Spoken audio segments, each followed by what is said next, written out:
Hi everyone, this is Heather, and in this webinar we'll be reviewing the want list and how you can access and use this tool from your user dashboard to find items that you are searching to buy.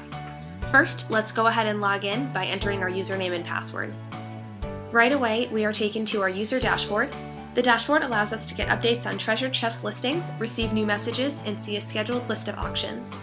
From your dashboard, you can also manage your want list and find specific items or categories to add to your want list. By adding items to your want list, you'll be entered into the Storage Treasures database, and your listing can be accessed by other buyers and sellers who can then access you through the network. We'll discuss this a little more later on in the video. Before we dive a bit deeper, let's look at how we can add items to our want list from the dashboard. On the left-hand side of your screen, there's a gray navigation bar that allows you to access several different tools, including your bookmarks and your want list. Select the want list link to begin adding new items. It really is that easy. You'll instantly be taken to your profile where you can begin adding individual items to your want list. Select a category from the drop-down list to get started. We'll choose Toys, Baby, and Games. You can then choose a subcategory as well to help further classify what you're searching for. We'll choose Toys and Hobbies. Then you can access an even more specific category listing.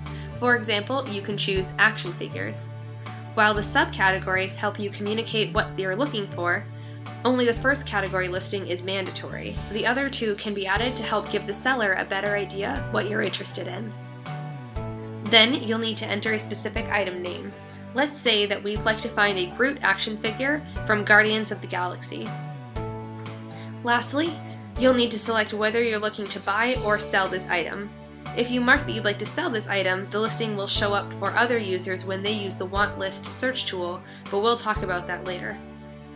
This means that the tool can be used for both buyers and sellers to communicate. But we'll go ahead and say that we'd like to buy this item.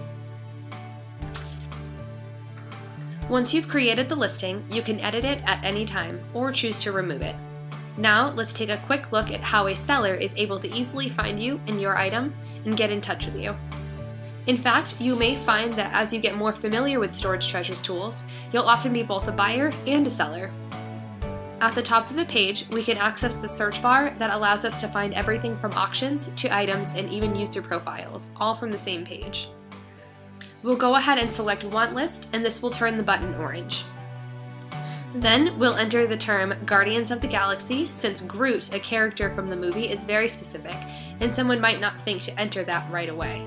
But because we have both the term Groot and Guardians of the Galaxy, either search will return our listing.